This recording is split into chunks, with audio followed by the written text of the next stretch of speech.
Pero tama po si Zoe eh. Bakit pa po natin ipapacheck yung CCTV? Wala naman pong tutulak kay Dr. Tanyag. Wala naman pong galit sa kanya. Meron. Si Michael. Siya. Wala naman akong ibig sabihin. Kunyari pa kayo, Aling Susan. Hindi naman ho ganun kasama si Michael, tsaka nagbago na ho yung tao. Oo nga. Chang, tigilan niyo na ho si Michael. Ganito na lang. Pupunta na lang ako sa building. Baka sakaling pwede kong makita yung CCTV. Tsaka sigurado naman ako may mga pulis na doon. Josa, Cromwell, samahan niyo ako. Chang, kayo na po munang bahala kay Annalyn, ha? Nay, ingat po kayo. Balitaan niyo po ako. Sige, sige. Ingat po kayo. Oo, babalitaan kita, ha? Balitaan niyo po ako. Ingat kayo.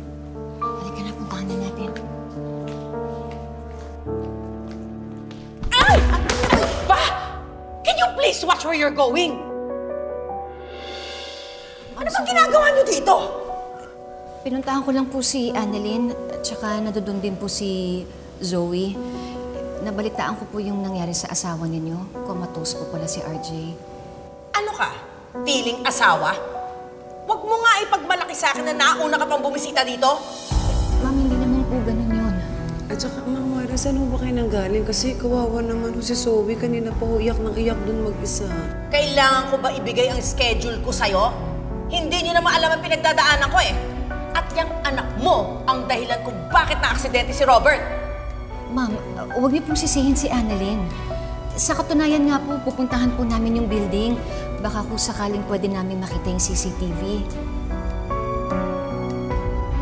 Huwag na kayo pumunta doon. Wala kayong mapapala. Napaka-demonyita talaga ng ugali niyan. Well, tama na yan. Alig na kayo.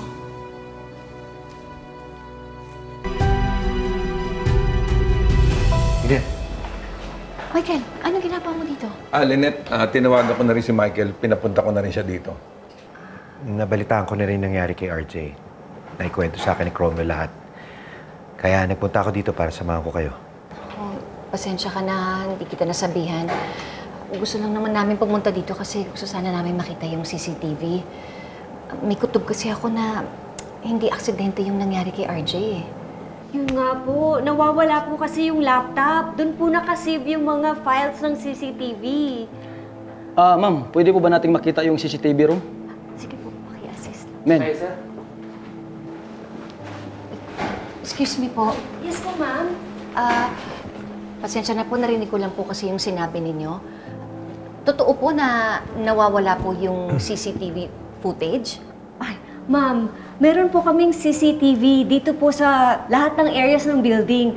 Kaya lang po, kanina, dinakaw po yung laptop namin eh. Doon po nakasave yung mga files. Naku naman, Lynette. Ano ba yan? Ang malas naman natin. Yun pa naman yung pinunta natin dito. Ma'am, baka kung meron pa kayong ibang kopya, baka makagawa po kayo ng paraan para makakuha po tayo ng kopya kasi gusto lang po talaga namin makita kung ano pa talaga yung nangyari. Kayo rin po. Kasi kanina po nandito yung asawa ng biktima. Gusto rin po niyang makita yung footage. Yung asawa po, si Ma'am Moira, nandito? Opo. Nandito po yun kanina. Nagbanta pa nga pong ididemanda kami kung wala kaming mapakitang footage. Eh nawawala nga po yung laptop. Ma'am, excuse me po. Yes po. Ano pong itsura ng laptop na nawawala?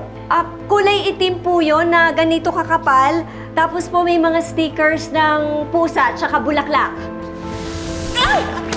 Ba? Can you please watch where you're going?